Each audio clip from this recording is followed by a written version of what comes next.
Now the next topic is physical quantity.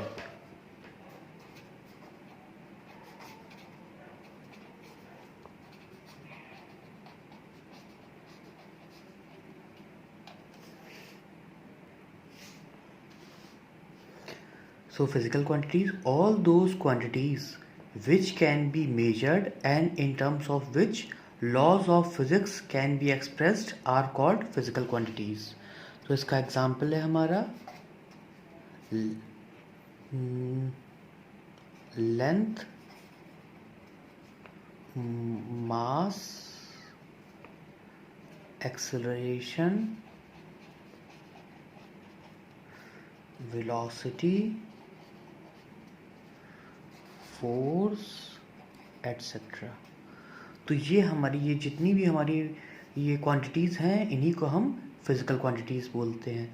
तो वो quantities जिसको हम मेजर कर सकते हैं और जिसकी मदद से हम लॉज ऑफ फिज़िक्स को एक्सप्रेस करते हैं, वो सारी क्वांटिटीज़ हमारी फिज़िकल क्वांटिटीज़ कहलाती हैं। अब फिज़िकल क्वांटिटीज़ ब्रॉडली हमने दो पार्ट में उसे डिवाइड किया है। तो हमारी आ जाती हैं physical quantities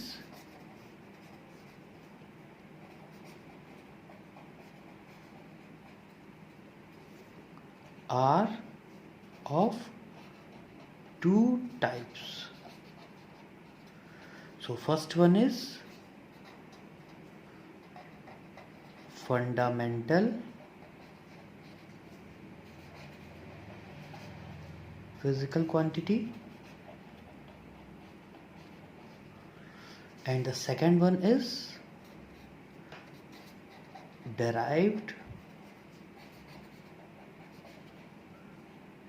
physical quantity.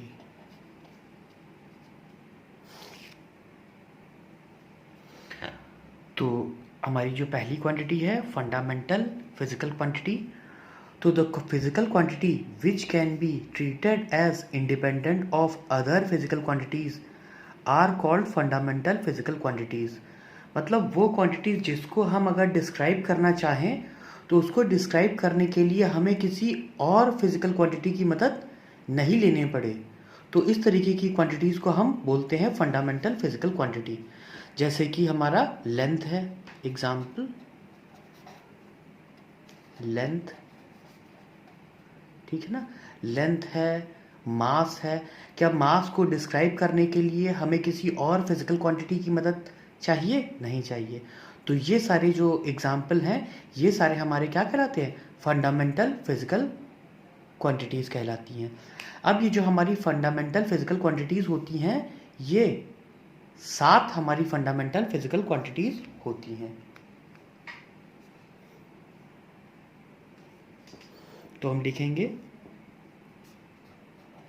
There are 7 fundamental quantities, ठीक है ना। और ये है हमारी, पहले है length, mass, time, temperature,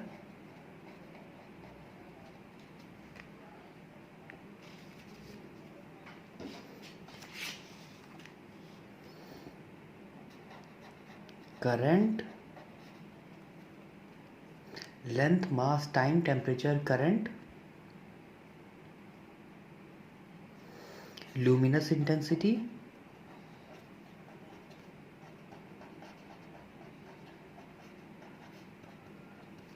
and amount of substance।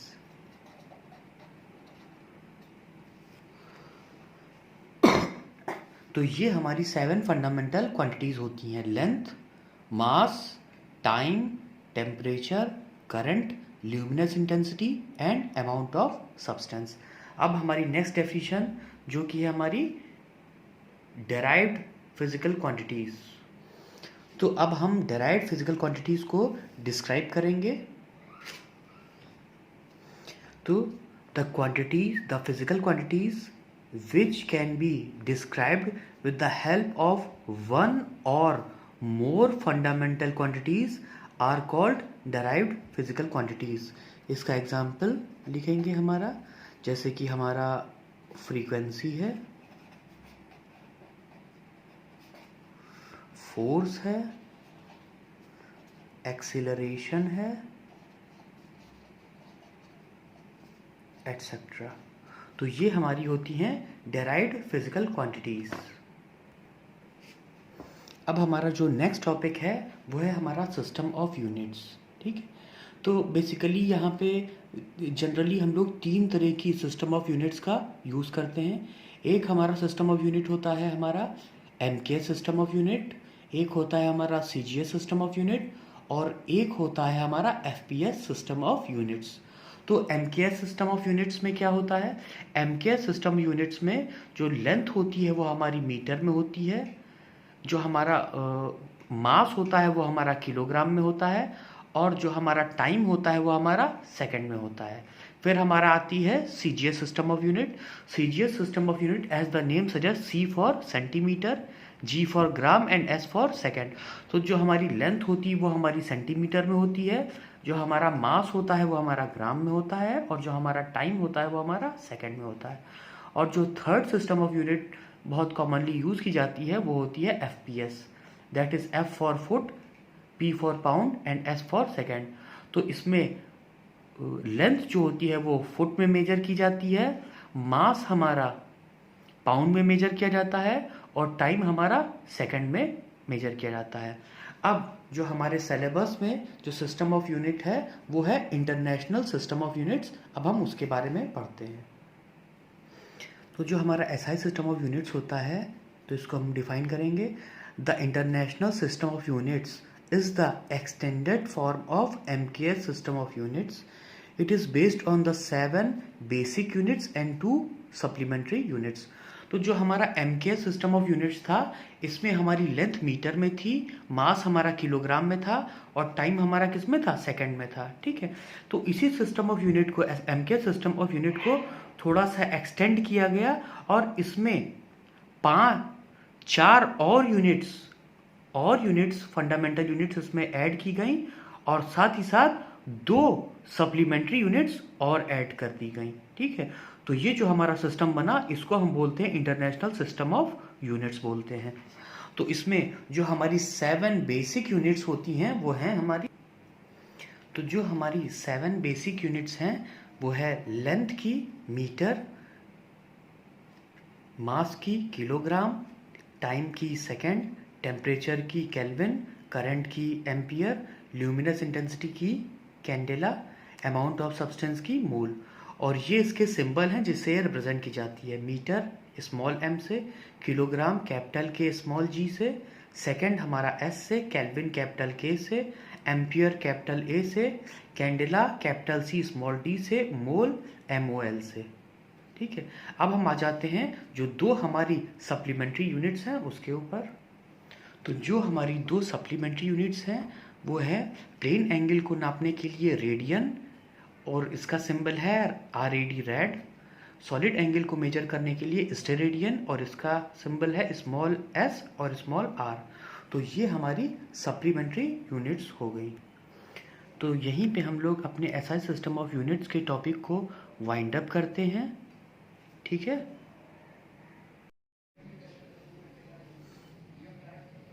so let us start the second video of the playlist, and the first topic is least count. So the least count is the smallest measurement that can be measured accurately by an instrument is known as least count of that instrument. तो कोई instrument है उससे जो सबसे छोटी value हम major कर सकते हैं वही उसका लीस्ट काउंट होता है। तो इसको हम मीटर स्केल से समझने की कोशिश करेंगे। So now write down the next heading, metre scale.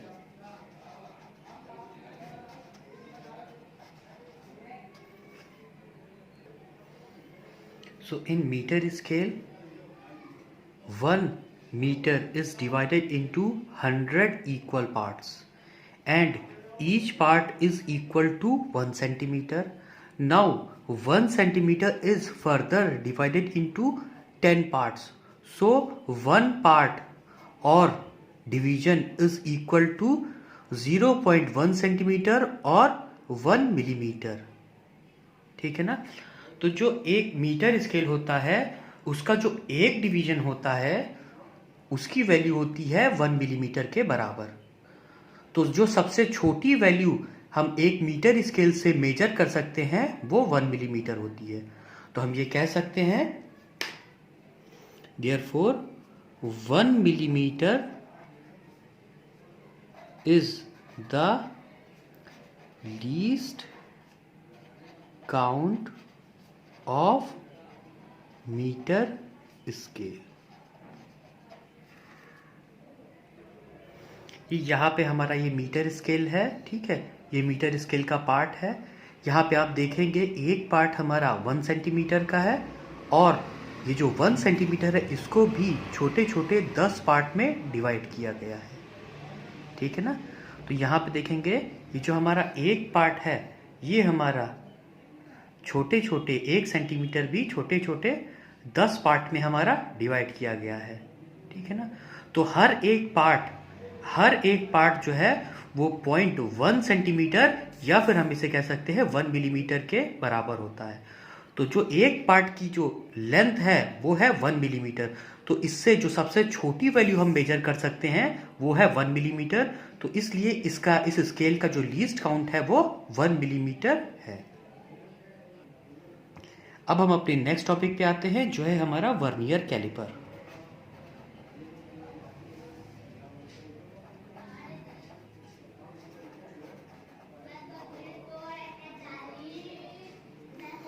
तो वर्नियर कैलिपर क्या होती है? वर्नियर कैलिपर एक ऐसी डिवाइस होती है जिसका लीस्ट काउंट मीटर स्केल से भी कम होता है, काफ़ी ज़्यादा कम होता है. और अलग अलग वर्नियर कैलिपर का जो लीस्ट काउंट होता है वो अलग अलग हो सकता है. ठीक है. तो अगर हमें ज़्यादा प्रिसाइज वैल्यू को मेजर करना है तो वहाँ पे हम वर्नियर कैलिपर का इस्तेमाल करते हैं. तो वर्नियर कैलिपर की डेफिनेशन है, तो वर्नियर कैलिपर एक इंस्ट्रूमेंट होता है जिसमें 2 स्केल होते हैं. ठीक है, एक होता है हमारा मेन स्केल और दूसरा होता है हमारा वर्नियर स्केल. ठीक है, और ये दोनों स्केल एक दूसरे के ऊपर स्लाइड करते रहते हैं. ठीक है, तो इसका अगर हम थोड़ा सा इसको बेहतर समझना चाहें तो हम इसको डायग्राम से इसको समझेंगे. Let us go for the diagram. तो ये होता है हमारा वर्नियर कैलिपर. ठीक है, जिसमें ये हमारे होते हैं जॉज इसके. ठीक है, अगर हमें किसी का एक्सटर्नल डायमीटर कैलकुलेट करना है तो वो हमें इसके जॉ के बीच में रखना पड़ेगा. अगर हमें किसी चीज़ का इंटरनल डायमीटर कैलकुलेट करना है तो हम इन जॉ का इस्तेमाल कर सकते हैं. और अगर हमें किसी की डेप्थ, किसी बीकर की या किसी छोटी सी चीज़ की डेप्थ अगर हमें पता करनी है तो हम इस चीज़ का इस्तेमाल करते हैं. अब चाहे हमें एक्सटर्नल डायमीटर पता करना हो, इंटरनल डायमीटर पता करना हो या डेप्थ पता करना हो. ठीक है, ये तीनों चीज़ों की रीडिंग निकालने के लिए ये हमारा वर्नियर स्केल है और ये हमारा है मेन स्केल. ठीक है, अब जब हम किसी ऑब्जेक्ट को इसके बीच में पुट करते हैं तो हम ये वाला जो जॉ होता है जो हमारा पर्पल रंग से है ये हमारा जॉ मूवेबल जॉ होता है. तो इसको हम पीछे स्लाइड करते हैं और इसके बीच में एक पेंडुलम का बॉब या फिर कोई वेट या जो भी चीज़ हम इसमें रखना चाहें जिसका डायमीटर हम कैलकुलेट करना चाहते हैं वो यहाँ पे हम पुट कर देते हैं. अब उसकी रीडिंग ये हमारा वर्नियर स्केल होता है और इसमें वर्नियर स्केल में कुछ डिविजन्स होते हैं और ये हमारा मेन स्केल है, इसमें कुछ डिविजन्स होते हैं. ठीक है ना. अब ये कितने डिविजन्स होते हैं, कैसे क्या होता है, ये हम अभी आगे पढ़ेंगे. तो ये हमारा होता है वर्नियर कैलिपर जिससे हम इंटरनल डायमीटर, एक्सटर्नल डायमीटर और किसी भी चीज़ की डेप्थ हम बहुत छोटी सी डेप्थ को कैलकुलेट कर सकते हैं. तो अब हम आ जाते हैं इसके प्रिंसिपल पे. तो प्रिंसिपल ऑफ वर्नियर कैलिपर का क्या होता है? प्रिंसिपल ऑफ वर्नियर कैलिपर का ये है कि n number of vernier scale divisions are made equal to n-1 main scale divisions. ठीक है ना। तो अगर हमारे जितने भी नंबर ऑफ डिविजन्स हमारे वर्नियर स्केल में हैं, तो वो सारे डिविजन्स, वो सारे हम मान लेते हैं वर्नियर स्केल में 10 डिविजन्स हैं, तो जो वर्नियर स्केल के 10 डिविजन्स होंगे वो मेन स्केल के 9 डिविजन्स के बराबर होते हैं। यही हमारा क्या होता है, प्रिंसिपल होता है वर्नियर कैलिपर का। तो अब हमारी जो नेक्स्ट हमारा टॉपिक है वो है हम लीस्ट काउंट वर्नियर कैलिपर का निकालेंगे। वर्नियर कैलिपर का लीस्ट काउंट क्या होता है, अब हम इसका फॉर्मूला देखेंगे। तो वर्नियर कैलिपर का जो लीस्ट काउंट है उसके दो फॉर्मूले हैं।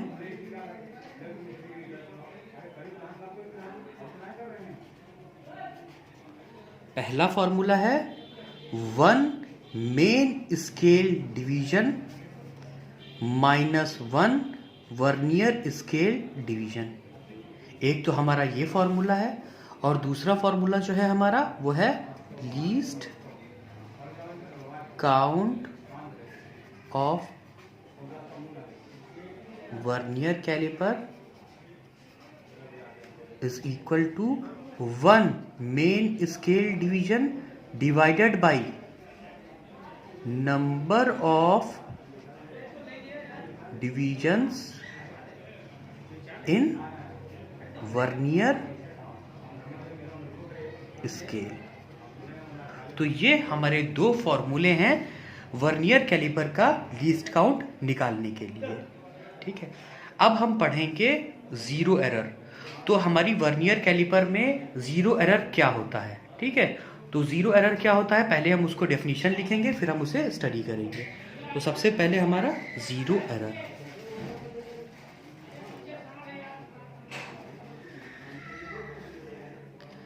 तो जीरो एरर हमारी क्या होती है, जीरो एरर ये होती है कि अगर हम दोनों जॉ को, जो हमारा फिक्स जॉ होता है और मूवेबल जॉ होता है, अगर हम दोनों को पास ले आते हैं, ठीक है, तो वर्नियर स्केल का जीरो अगर मेन स्केल के जीरो के साथ कोइंसाइड नहीं करता है, तब हम कहते हैं कि इस इंस्ट्रूमेंट में, इस वर्नियर कैलिपर में जीरो एरर है। ठीक है ना, तब हम कहेंगे इस इंस्ट्रूमेंट में जीरो एरर है। अब जीरो एरर पॉजिटिव भी हो सकती है और जीरो एरर निगेटिव भी हो सकती है। तो पॉजिटिव जीरो एरर क्या होती है, अब अगर हमारा वर्नियर स्केल का जो जीरो है वो मेन स्केल के जीरो के राइट में है, तो हम कहेंगे कि जो जीरो एरर है वो पॉजिटिव है। और अगर वर्नियर स्केल का जीरो मेन स्केल के जीरो के लेफ्ट में है, तो हम कहेंगे जो जीरो एरर है वो हमारी निगेटिव है। तो इसकी डेफिनेशन हम लिख लेते हैं।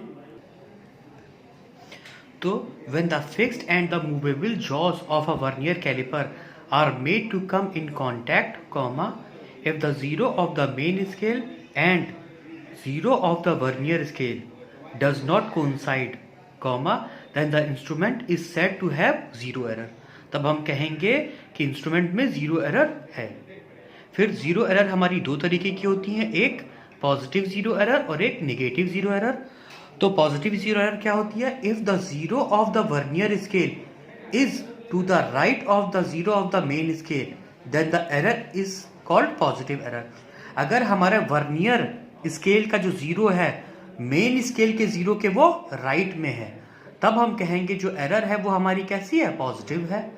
और अगर हमारा वर्नियर स्केल का जीरो मेन स्केल के जीरो के लेफ्ट में है, तो हम कहेंगे जो एरर है हमारी वो निगेटिव एरर है। That is if the zero of the vernier scale is to the left of the zero of main scale, then the error is called negative zero error.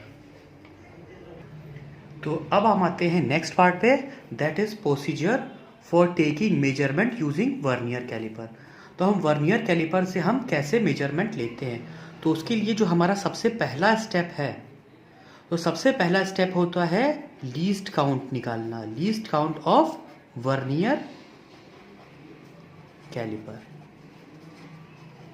सबसे पहला स्टेप है हमारा vernier calliper का least count निकाल लेना। फिर हमारा क्या होता है, दूसरा स्टेप है जीरो एरर कैलकुलेट करना।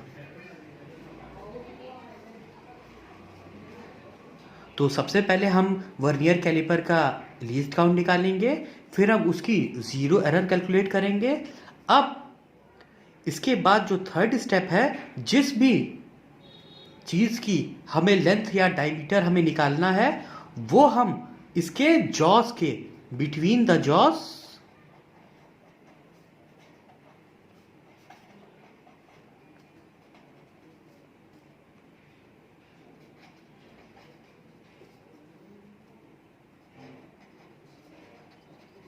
अब यहाँ पे एग्जाम्पल हम ले रहे हैं, हम बॉब का एक्सटर्नल डायमीटर निकाल रहे हैं। तो जिस भी चीज़ का हमें डायमीटर निकालना हो या लेंथ निकालनी हो, वो हम जॉस के बीच में पुट कर देते हैं। फिर हमारा अगला स्टेप क्या होता है, फोर्थ स्टेप। अब हम क्या करेंगे, हम मेन स्केल रीडिंग निकालेंगे, मेन स्केल रीडिंग निकालेंगे, ठीक है ना। और उसके बाद जो हमारा नेक्स्ट स्टेप है, वो हम निकालते हैं वर्नियर स्केल रीडिंग, ठीक है ना, वर्नियर स्केल रीडिंग निकालते हैं। और जो हमारा फाइनल स्टेप है, उसमें हम क्या करते हैं, हम मेन स्केल रीडिंग में ऐड करते हैं वर्नियर स्केल रीडिंग को लीस्ट काउंट से मल्टीप्लाई करने के बाद, और फिर उसमें हम सब्ट्रैक्ट कर देते हैं जो हमारी जीरो एरर आई है, ठीक है। तो ये हमारा फाइनल स्टेप होता है। और अब हमें जो भी हमारी रीडिंग है, जो हम भी जैसे यहाँ पे हम बॉब का हम एक्सटर्नल डायमीटर निकाल रहे थे, तो यहाँ पे इसमें हम वैल्यूज पुट करने के बाद हमें बॉब का एक्सटर्नल डायमीटर हमें मिल जाएगा। अब इस चीज़ को थोड़ा सा और अगर हम समझना चाहें तो हमें एग्जाम्पल से समझते हैं। So let us proceed to that example. तो यहाँ से हम किस तरीके से हम वर्नियर कैलिपर से रीडिंग लेते हैं, तो इसको समझने के लिए हमने एक एग्जाम्पल लिया है, ठीक है। इस एग्जाम्पल में हमने सिर्फ जो एक्सटर्नल डायमीटर को निकालने के लिए जो जॉस की ज़रूरत होती है, सिर्फ उन्हीं को बनाया है। बाकी हमने टेल और इंटरनल डायमीटर वाले जॉस हमने नहीं बनाए हैं, ठीक है। तो ये हमने जॉ के बीच में ये रेड कलर का एक इंस्ट्रूमेंट, एक कोई भी रखा हुआ है मटेरियल, ठीक है। इसकी हमें लेंथ नापनी है। तो इसकी लेंथ नापने के लिए सबसे पहले हमारा जो पहला स्टेप क्या है, हमें वर्नियर कैलिपर का लीस्ट काउंट निकालना होगा। तो पहले हम निकालेंगे least count of vernier calliper. तो लीस्ट काउंट हमारा वर्नियर कैलिपर का आता है number of divisions of main scale, या फिर वन मेन स्केल डिवीजन। तो यहाँ पे हम देखेंगे ये एक नॉर्मल मीटर स्केल है, तो जो वन मेन स्केल है, ये वन मेन स्केल हमारा 0.1 सेंटीमीटर के बराबर होता है, ठीक है ना। तो हमने one main scale division put किया। अब divided by number of divisions of the vernier scale. अब देखिए number of divisions vernier scale में कितने हैं, 10 हैं। तो हमने यहाँ पे इसको 10 से डिवाइड कर दिया। तो यहाँ पे जो हमारा लीस्ट काउंट आया वर्नियर कैलिपर का, वो आया 0.01 सेंटीमीटर। तो ये आया हमारा लीस्ट काउंट वर्नियर कैलिपर का। फिर मान लीजिए कि ये जो हमारा इंस्ट्रूमेंट है, इसमें जीरो एरर कितनी है, जीरो एरर जो है वो जीरो, सिंप्लिसिटी के लिए हम मान लेते हैं कि जीरो एरर हमारी जीरो है। अब हमारा जो मेन स्टेप है वो है कि हम रीडिंग निकालते हैं। तो सबसे पहले हम निकालते हैं मेन स्केल रीडिंग। तो मेन स्केल रीडिंग हम कैसे निकालते हैं, मेन स्केल रीडिंग हम निकालते हैं यहाँ पे जो हमारा वर्नियर स्केल का जीरो है, वर्नियर स्केल का जीरो है, ये कहाँ पे आ रहा है, ये हम देखेंगे। ये हमारा जीरो था, ये फिर 0.1, 0.2, 0.3, 0.4, 0.5, 0.6 इस तरीके से ये 1 आया। फिर 1 के बाद 1.1, 1.2 और 1.2 और 1.3 के बीच में है। तो जो पहली वैल्यू है 1.2, तो जो मेन स्केल रीडिंग आई है वो हमारी आई है, मेन स्केल रीडिंग वो हमारी आई है 1.2 सेंटीमीटर्स, ठीक है ना। जहां पे हमारा वर्नियर स्केल का जीरो होता है वहां तक हम कैलकुलेट करते हैं। तो देखेंगे कि इस पॉइंट से पहले कितनी रीडिंग आ चुकी है, 1.1, 1.2। तो 1.2 जो है वो हमारी मेन स्केल रीडिंग आ जाएगी। अब हम वर्नियर स्केल रीडिंग कैसे निकालेंगे? वर्नियर स्केल रीडिंग, अब वर्नियर स्केल रीडिंग में हमने बताया था कि वर्नियर स्केल के n डिवीजन्स मेन स्केल के n-1 डिवीजन से कोइंसाइड करते हैं। तो जब हम इसको मूव करा देंगे, अगर इसमें जीरो एरर है, तो जब हम दोनों जॉज को क्लोज कर देंगे तो जो वर्नियर स्केल का जो जीरो होगा और मेन स्केल का जो जीरो होगा वो दोनों एक दूसरे से कोइंसाइड करते हैं, ठीक है ना। अब जब हम इसको थोड़ा सा मूव करा देंगे, इसके जॉ को हम ओपन करा देंगे, अब ये वाला जो हमारा जीरो होगा, जीरो से लेके यहां तक कि कितने डिवीजन है? 10 डिवीजन है। तो इनमें से कोई ना कोई एक डिवीजन अगली वाली ऊपर वाली जो मेन स्केल की कोई ना कोई लाइन से कोइंसाइड कर रहा होगा, ठीक है। तो हमको इसको देखने के लिए हमको अपना हेड बिल्कुल इसके ऊपर वर्टिकली ऊपर रखना होगा, तभी हम करेक्ट रीडिंग नोट कर पाएंगे। तो यहां पे हम देखते हैं कि ये वाला पार्ट 1 2 3 4 5 6 7 जो वर्नियर स्केल का 7th पार्ट है वो किसी ऊपर वाले एक पार्ट से कोइंसाइड कर रहा है, ठीक है। तो ये जो कोइंसाइडिंग पार्ट है वर्नियर स्केल का, तो यही हमारी हो जाएगी वर्नियर स्केल रीडिंग 7। जो भी पार्ट, अगर मान लो कोई भी तीसरा पार्ट कोइंसाइड कर रहा होता तो हम तीसरा लिखते, चौथा लिखते, पांचवा। अब यहाँ बाई चांस की बात है 7वां पार्ट ऊपर वाले किसी पार्ट से कोइंसाइड कर रहा है तो ये 7 लिखी जाएगी। और देखिए ध्यान रखिए, इसमें कोई एक ही पार्ट कोइंसाइड करेगा, क्योंकि नीचे वाले के 10 पार्ट्स ऊपर वाले के 9 पार्ट्स के बराबर है, तो एक टाइम में कोई एक ही पार्ट ऊपर वाले के किसी पार्ट से कोइंसाइड करेगा। और जो हमारा वर्नियर स्केल का जो सा पार्ट हमारा ऊपर वाले पार्ट से कोइंसाइड कर रहा होगा वही हमारी वर्नियर स्केल रीडिंग आ जाएगी। तो इस तरीके से हमारी वर्नियर स्केल रीडिंग आ चुकी है। तो हमारा लीस्ट काउंट आ गया, मेन स्केल रीडिंग आ गई और वर्नियर स्केल रीडिंग आ गई। अब हम निकालेंगे रीडिंग, फाइनल रीडिंग, या फिर ये जो हमने यहाँ पे रॉड ली है छोटी सी, इसकी लेंथ क्या है। तो ये आएगा हमारा main scale reading plus vernier scale reading into least count.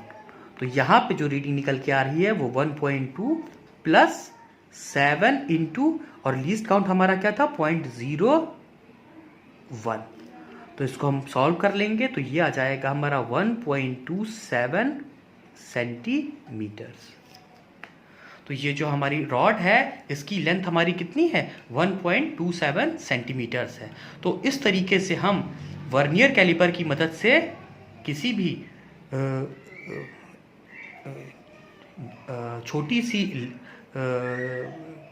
कोई टुकड़ा होगा, छोटा सा टुकड़ा होगा, या सिलिंड्रिकल टुकड़ा हो या स्फेरिकल टुकड़ा हो, तो उसकी हम लेंथ या एक्सटर्नल डायमीटर हम निकाल सकते हैं।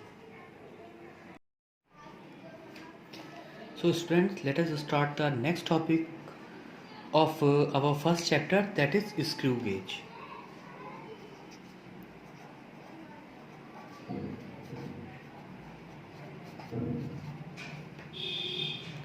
So what is screw gauge? So it is an instrument used for measuring the dimensions of a very small magnitude, like the diameter of thin wire or thickness of paper etc. तो बहुत ही precise measurement के लिए हम screw gauge का इस्तेमाल करते हैं। जैसे कि हमने देखा था हमारा मीटर स्केल था, मीटर स्केल का जो लीस्ट काउंट आया था वह हमारा 1 मिलीमीटर था। फिर हमने वर्नियर कैलिपर लिया, उसका लीस्ट काउंट मीटर स्केल से भी कम था, उसका लीस्ट काउंट जो था वो 0.1 मिलीमीटर था। अब जो हमारा स्क्रू गॉज होता है इसका लीस्ट काउंट उससे भी बहुत कम होता है। तो अगर हमें बहुत प्रिसाइज मेजरमेंट करना है तो वहां पे हम स्क्रू गॉज का इस्तेमाल करते हैं। तो इसको आगे हम इसके थोड़ा सा डायग्राम बना के इसको स्टडी करते हैं। So let us make the diagram. तो ये होता है हमारा स्क्रू गेज होता है हमारा, ठीक है। अब इसमें हम देखेंगे जो हमारा स्क्रू गेज होता है ये screw in the nut principle पे बेस्ड होता है। इसमें ये एक स्क्रू होता है और ये हमारा नट होता है। जब हम इस स्क्रू को रोटेट करते हैं तो ये हॉरिजॉन्टल डायरेक्शन में आगे या पीछे जाता है। ये डिपेंड करता है कि हम क्लॉकवाइज या एंटी क्लॉकवाइज रोटेट कर रहे हैं, उसके ऊपर निर्भर करता है कि ये हमारा स्क्रू आगे बढ़ेगा इस नट में या इस नट में पीछे जाएगा। अब ये हमारे स्क्रू के जो टिप होता है वहाँ पे एक स्पिंडल जो पार्ट होता है उसको हम स्पिंडल बोलते हैं, और ये जो एंड होता है जो हमारा मूव नहीं करता है इसे हम बोलते हैं स्टड। फिर यहाँ पे हमारी एक हॉलो स्लीव होती है जो जिसके अंदर से हमारा ये जो स्क्रू है ये पास होता है, ठीक है। अब ये इसके अंदर से पास होते हुए ये हमारा थिम्बल से जुड़ा होता है। अगर थिम्बल रोटेट करेगा तो उसके साथ में जुड़ा हुआ स्क्रू भी रोटेट करता है, ठीक है। अब ये होता है हमारा मेन स्केल, ठीक है। ये जो हमारा फिक्स स्लीव है इसके ऊपर हमारा मेन स्केल बना होता है, जिसमें ये जो लाइन है इसको हम बोलते हैं बेस लाइन, और ये हमारे हैं मेन स्केल के पार्ट्स। जैसे ये हमारा 1 मिलीमीटर, फिर यहाँ 2 मिलीमीटर, 3 मीटर, 4 मिलीमीटर, इस तरीके से हमारा मेन स्केल बना हुआ है। अब हमारा होता है यहाँ पे ये होता है हमारा सर्कुलर स्केल, ठीक है। और सर्कुलर स्केल नॉर्मली हम इसको लेते हैं 100 पार्ट्स में ये डिवाइड होता है सर्कुलर स्केल। एक पूरा जो ये रोटेशन है ये 100 पार्ट्स में डिवाइड होता है, लेकिन ऐसा ज़रूरी नहीं है कि 100 पार्ट्स ही हो, किसी किसी में 50 भी हो सकता है, किसी किसी में 200 भी हो सकता है, ठीक है ना। तो अब हम आएंगे कि जब इसके बेसिक प्रिंसिपल पे आएंगे कि जब हमारा ये जो थिम्बल है ये इस स्क्रू के साथ अंदर अंदर कनेक्टेड है, तो जब हम थिम्बल से पहले हम देखेंगे कि हम देख क्या रहे हैं, कहाँ से देख रहे हैं। अगर हम अपनी आँख को यहाँ पे रखेंगे,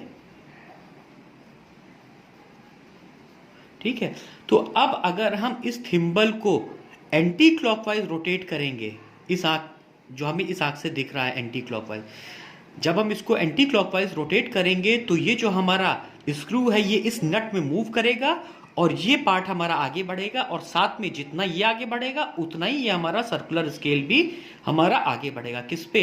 इस मेन स्केल पे ये सर्कुलर स्केल भी आगे बढ़ता जाएगा।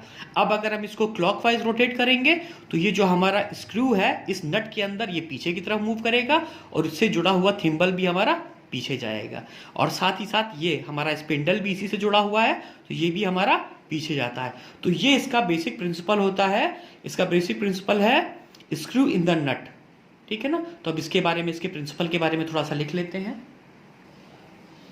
So the principle is the screw gauge works on the principle of a screw in a nut.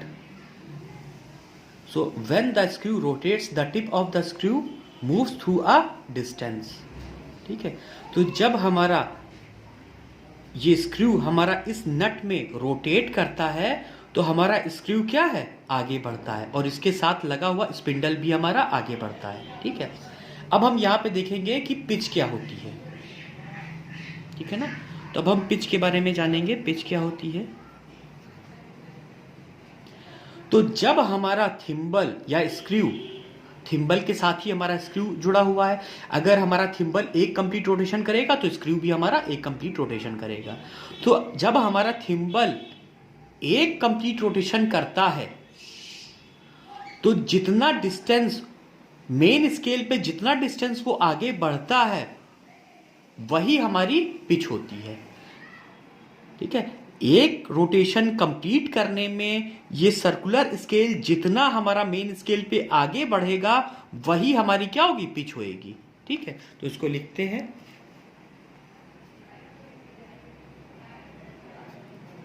The distance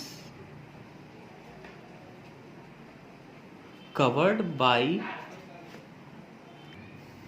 So the distance covered by circular scale on main scale in one complete rotation is called pitch. तो ये हमारी pitch होती है। तो कहने का मतलब ये है कि जब हमारा सर्कुलर स्केल एक रोटेशन करता है तो हॉरिजॉन्टल स्केल पे वो कितनी लेंथ कवर करता है? पिच के बराबर, PITCH, पिच के बराबर डिस्टेंस वो कवर करता है। अब यहाँ पे देखेंगे हम, देखिए ये हमारा सर्कुलर स्केल है, तो अगर हम मान लेते हैं कि इस सर्कुलर स्केल में 100 पार्ट्स हैं, ठीक है, तो जब ये 100 पार्ट्स, एक रोटेशन का मतलब ये है कि 100 पार्ट्स जब पूरे रोटेट हो जाते हैं, ठीक है, तो ये जो सर्कुलर स्केल है ये पिच के बराबर हॉरिजॉन्टल डिस्टेंस कवर करता है। ठीक है, तो हम यहां पे ये भी लिख सकते हैं 100 पार्ट्स। जब 100 पार्ट्स हमारे रोटेट हो जाते हैं तो हमारा सर्कुलर स्केल मेन स्केल पे कितना डिस्टेंस कवर करता है? पिच के बराबर डिस्टेंस कवर करता है। अब अगर यहां पे देखते हैं कि देखिए 100 पार्ट्स अगर पूरा रोटेट करने में 100 पार्ट्स लगते हैं, ठीक है, तो ये पिच के बराबर डिस्टेंस कवर करता है। तो अगर ये एक पार्ट सिर्फ रोटेट करेगा, सिर्फ एक पार्ट रोटेट करेगा, तो ये हॉरिजॉन्टल स्केल पे कितना आगे बढ़ेगा? अगर ये सिर्फ एक पार्ट मूव करता है तो ये हॉरिजॉन्टल स्केल पे पिच अपॉन 100 इतना डिस्टेंस ये पिच अपॉन 100 इतना डिस्टेंस ये हॉरिजॉन्टल स्केल पे आगे बढ़ेगा। तो यही होती है हमारी मिनिमम वैल्यू, यही मिनिमम लेंथ है जिसको हम स्क्रू गॉज की मदद से हम मेजर कर सकते हैं। तो यहां पे हम थोड़ा सा इस चीज को डायग्राम से फिर से समझेंगे। देखिए ये हमारा थिम्बल है, ठीक है, थिम्बल हमारा इस स्क्रू के साथ जुड़ा हुआ है और इसके स्क्रू के आगे एंड पे स्पिंडल लगा है। अब यहां पे देखेंगे ये जो यू शेप्ड है फ्रेम है, इसके दूसरे एंड पे हमारा स्टड लगा हुआ है। स्टड हमारा बिल्कुल फिक्स है और ये जो हमारा स्क्रू है इसको रोटेट करने पे ये आगे पीछे जाता है। अब अगर हम इसको एंटी क्लॉकवाइज रोटेट करेंगे तो ये स्क्रू हमारा क्या होगा? ये आगे बढ़ेगा। तो जब ये हमारा स्टड स्पिंडल, जब हम इसको आगे बढ़ाते बढ़ाते ये स्पिंडल हमारा स्टड में टच हो जाता है, उस टाइम पे अगर हमारा सर्कुलर स्केल का जीरो बेस लाइन के साथ कोइंसाइड कर रहा है, अगर हमारा सर्कुलर स्केल का जीरो बेस लाइन के साथ कोइंसाइड कर रहा है, तब हम कहेंगे कि इसमें जीरो एरर है, इसमें कोई भी एरर नहीं है। ठीक है, तो हम उस केस से इसको समझते हैं कि मान लीजिए इसमें कोई एरर नहीं है। तो हमने इसको पूरा रोटेट कर दिया और ये स्पिंडल हमारा स्टड के साथ टच हो गया है। ठीक है, और यहां के ऊपर इस पॉइंट पे बिल्कुल इसके अलाइन होके, बेस लाइन के साथ अलाइन होके यहां पे जीरो आ रहा है। ठीक है, अब हम क्या करेंगे? अब हम इसको क्लॉकवाइज रोटेट करेंगे, इस थिम्बल को क्लॉकवाइज रोटेट करेंगे और ये जो यहाँ पे 1 है ये घूम के हमारा कहाँ आ जाएगा? यहाँ पे आ जाएगा। जब ये 1 इधर घूमेगा तो ये जो हमारा स्पिंडल है ये भी हमारा क्या होगा? इस डायरेक्शन में थोड़ा सा मूव करेगा, क्योंकि अगर ये हम पूरे 100 पार्ट्स घुमाते तो ये हमारा पिच के बराबर घूमता। अगर हमने सिर्फ एक पार्ट इसको घुमाया है तो ये हमारा कितना घूमेगा? पिच अपॉन 100 इतनी लेंथ ये इधर शिफ्ट कर जाएगा। तो ये वो मिनिमम लेंथ है, दैट इज पिच अपॉन 100। ये वो लेंथ है जो मिनिमम वैल्यू हम इस स्क्रू गेज से नाप सकते हैं या मेजर कर सकते हैं। तो अब हम यहां पे लीस्ट काउंट, तो इसी जो मिनिमम वैल्यू किसी भी स्केल से या किसी भी इंस्ट्रूमेंट से जो मिनिमम वैल्यू हम मेजर कर सकते हैं वही उसका क्या होता है? लीस्ट काउंट होता है। ठीक है ना, तो मिनिमम वैल्यू इस इंस्ट्रूमेंट से जो मिनिमम वैल्यू हम इससे मेजर कर सकते हैं वो है पिच अपॉन 100। तो यहां से हम इसके लीस्ट काउंट की वैल्यू निकाल सकते हैं। तो लीस्ट काउंट हमारा क्या आ गया? तो लीस्ट काउंट हमारा आया हमारा पिच अपॉन 100, ये आया लीस्ट काउंट। लेकिन ये 100 क्या था? ये 100 था number of divisions of circular scale. अब जरूरी तो नहीं है कि हर है स्क्रू गेज में 100 ही है पार्ट्स हो, किसी में 50 भी हो सकते हैं, फिर किसी में 200 भी हो सकते हैं। तो इसको अगर हम सही से लिखेंगे तो लीस्ट काउंट हमारा आएगा pitch divided by number of divisions of circular scale. तो ये हमारा फॉर्मूला हो गया लीस्ट काउंट का। तो ये आ गया हमारा लीस्ट काउंट का फॉर्मूला। अब हम बात करते हैं जीरो एरर की।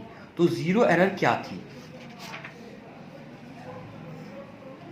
जब हमने थिम्बल को रोटेट करने के बाद ये जो हमारा स्पिंडल है ये स्टड के कांटेक्ट में आ गया है, उस टाइम पे अगर हमारा सर्कुलर स्केल का जीरो बेस लाइन के साथ कोइंसाइड नहीं कर रहा है, तब हम कहेंगे कि इस इंस्ट्रूमेंट में जीरो एरर है।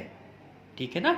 अगर हमारा स्पिंडल जब स्टड के साथ टच करने लगता है उस टाइम पे अगर हमारा सर्कुलर स्केल का जीरो बेस लाइन के साथ कोइंसाइड नहीं कर रहा है तो हम कहेंगे इसमें एरर है। अब एरर भी हमारी दो तरीके की होती है, एक होती है हमारी पॉजिटिव एरर और एक होती है हमारी नेगेटिव एरर। पॉजिटिव एरर क्या होती है कि अगर हमारा सर्कुलर स्केल का जीरो बेस लाइन के नीचे है तो हम कहेंगे कि इसमें पॉजिटिव एरर है, और अगर हमारा सर्कुलर स्केल का जीरो बेस लाइन के ऊपर है तब हम कहेंगे इसमें निगेटिव एरर है। ठीक है, तो इसी को हम थोड़ा सा लिख लेते हैं। चलिए, तो यहां पे हम पढ़ लेते हैं इसको। When the stud and spindle are made to come in contact, if the zero of the circular scale is not coinciding with the baseline, then the instrument is said to have zero error। ठीक है, तो हम कहेंगे कि instrument में zero error है। Now if zero of the circular scale is below the base line, अगर circular scale का जीरो बेस लाइन के नीचे है then the error is called positive error, and if zero of the circular scale is above the baseline then the error is called negative error। तो हम कहेंगे अगर हमारा सर्कुलर स्केल का जीरो बेस लाइन के ऊपर है तब हम कहेंगे उसमें निगेटिव एरर है।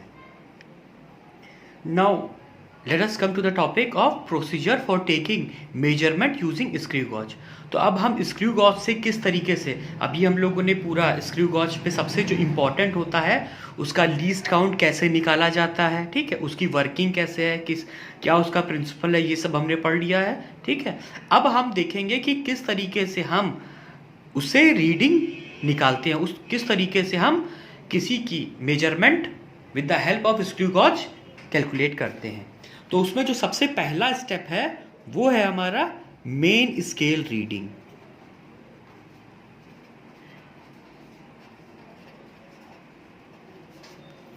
That is MSR।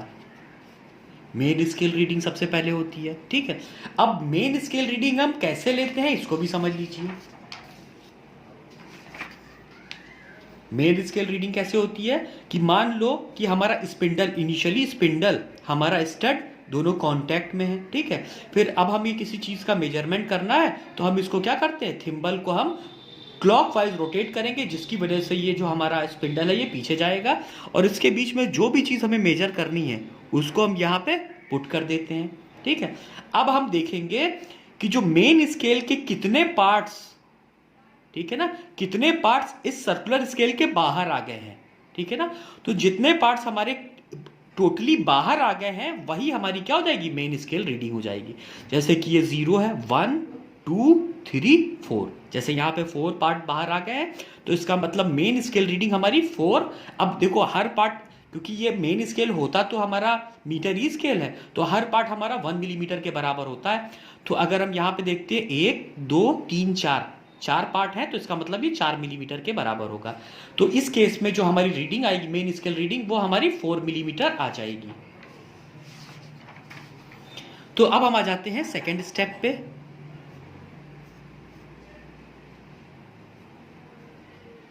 That is circular scale reading.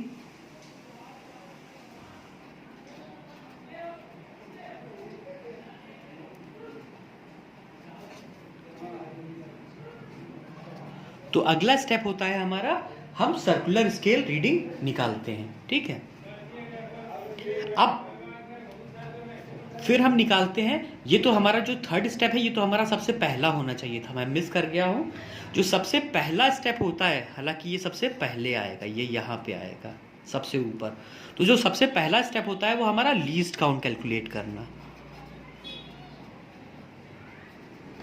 तो हम क्या करते हैं, सबसे पहले हम लीस्ट काउंट कैलकुलेट करते हैं।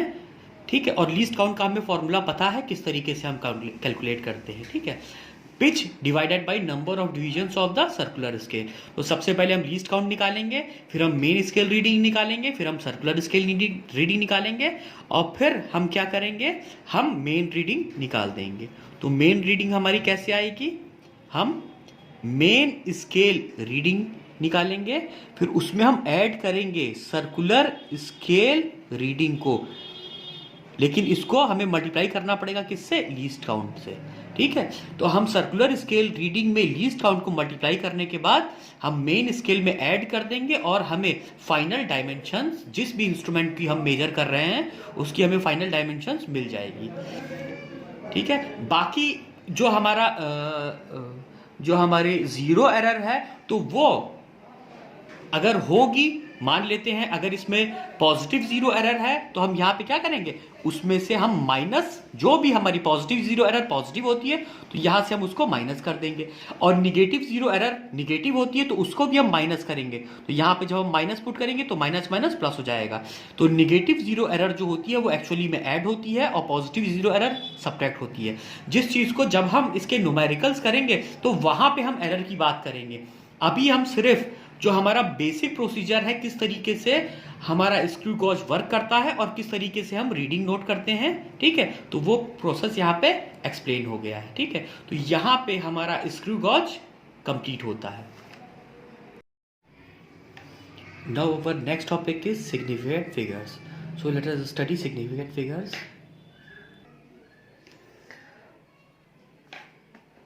तो चलिए यहाँ पे हम लोग एक पेंसिल का मेजरमेंट कर रहे हैं with the help of metre scale. तो हम यहाँ पे देखें कि जो हमारा पेंसिल का एक एंड है वो हमारा 0 पे रहेगा, और दूसरा एंड हम देखते हैं ये कहाँ पे है। ये देखिए यहाँ पे नीचे हमने ये मीटर स्केल बनाया हुआ है। ठीक है, जहाँ पे ये हमारा 1 सेंटीमीटर है, ये 2 सेंटीमीटर, ये 3 सेंटीमीटर, और 1 सेंटीमीटर को हमने 10 पार्ट में डिवाइड किया है, जिससे एक पार्ट की वैल्यू जो है वो 1 मिलीमीटर के बराबर है। तो अब हम यहाँ पे देखेंगे, आएंगे इसको मेजर करने के लिए। तो यहाँ तक हमारा 2 सेंटीमीटर हो गया, फिर 2.1, 2.2, 2.3। तो 2.3 के बाद 2.4 तक ये पेंसिल नहीं पहुंची, तो 2.3 तक तो है, उसके बाद 3 और 4 के बीच में कहीं पे इसका पॉइंट आया है। तो अगर हम इसकी वैल्यू लिखेंगे, इसकी लेंथ सेंटीमीटर में, तो आएगा हमारा 2.3।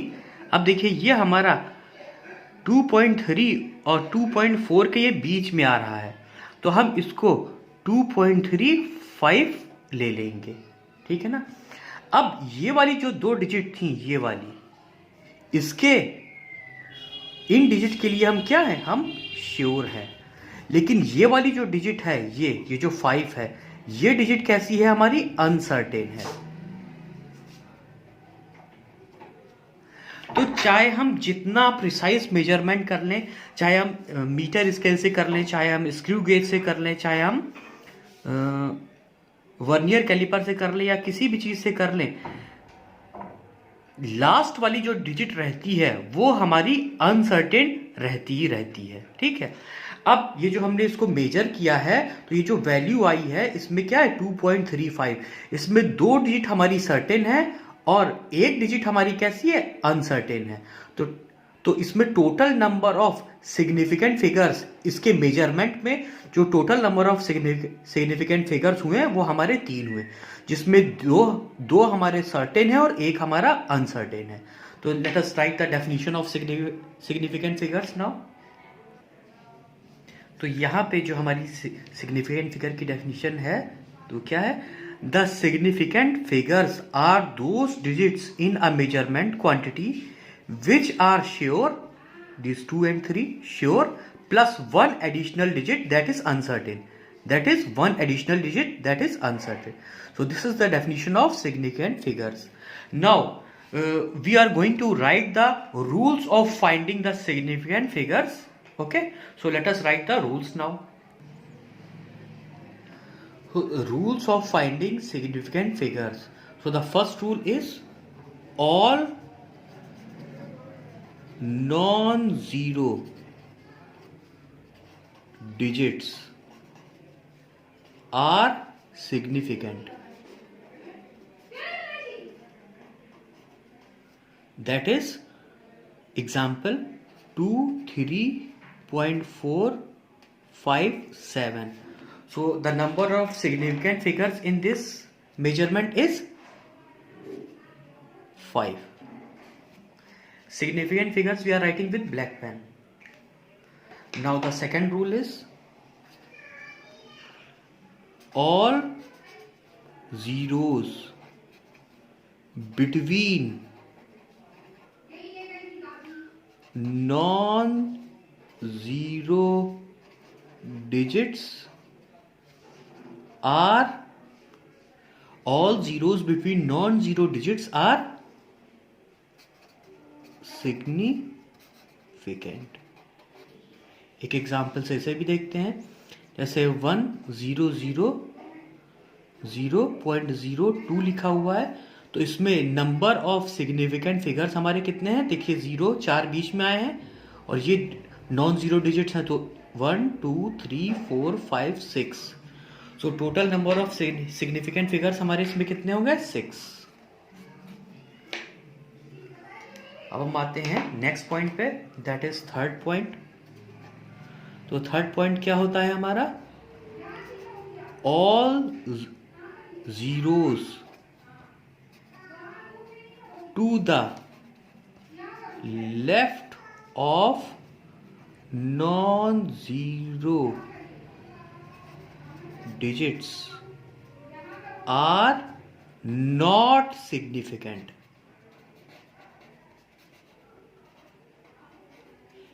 जैसे हम एग्जाम्पल से इसको भी देखते हैं, जैसे हमारा यहाँ पे लिखा है 0052, तो इसमें हमारे सिग्निफिकेंट फिगर्स हमारे कितने हैं? 2। या फिर एक और एग्जाम्पल लेते हैं हमारा, जैसे 0.0371, तो इसमें हमारे सिग्निफिकेंट फिगर्स कितने हैं? 1 2 3। तो यहाँ पे जितने भी हमारे लेफ्ट में जीरो होते हैं उनको हम सिग्निफिकेंट फिगर्स में काउंट नहीं करते हैं। Now the next point,